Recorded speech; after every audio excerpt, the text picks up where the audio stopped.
Hello, YouTubes! Let's talk about the Grammys. More specifically, the Album of the Year. But first, there's something I really want to get off my chest. I don't often hear people talk about pop music.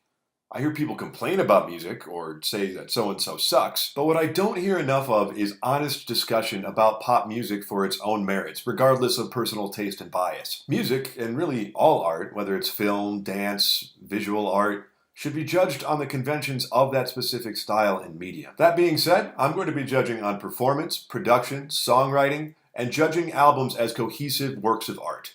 Ed Sheeran's X. This one took me by surprise. The name of the artist and the name of the album really led me to believe that I was going to hear something fairly gritty. This is not the case, and it's great. Now at first, I thought everything sounded a little bit cliche, but as I listened more, it's quite strong in its songwriting.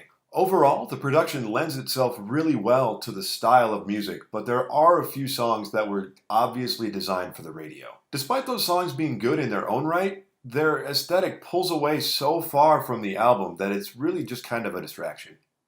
Morning Phase by Beck is definitely the most different sounding album in the bunch, and it is a gem. The aesthetic is unified throughout the entirety of the disc, and its pacing is really strong. Individual songs have their own character as well, but all possess a kind of quiet intensity that adds energy to an otherwise washy sound.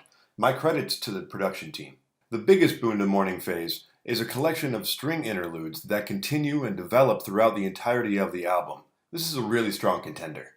Girl. Apparently this album is Pharrell Williams' attempt to show his true attitude toward women. In any case, this album has almost a neo-funk feel throughout that's actually kind of fresh. However, some tracks do remove themselves from it, and one of them actually sounds like recycled Sexy Back. Lyrically speaking, this album is weak, but that doesn't necessarily matter in traditional funk music. We all remember That Night in September, even though September didn't matter at all. That being said, I'm not actually convinced he knows who Joan of Arc is. Beyoncé by Beyoncé. This album might possess the most depth of the 5 nominees. From love's ups and downs, to desire, to motherhood, to feminism, she covers it all. The production is top-notch. Each song has a completely different character than the last, but it doesn't pull away from the holistic experience at all. But my favorite part is that the production team wasn't afraid to use silence, and they use it really well. In the Lonely Hour by Sam Smith.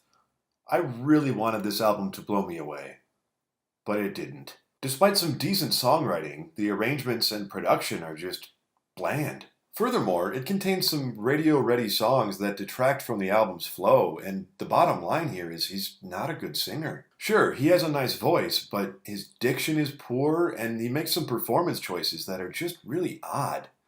I don't know why this album is on the list. In my opinion, Beyoncé takes this one. Do you agree? Disagree? Leave some comments below and do all the things with the buttons. This is TK signing off. We'll see you next time.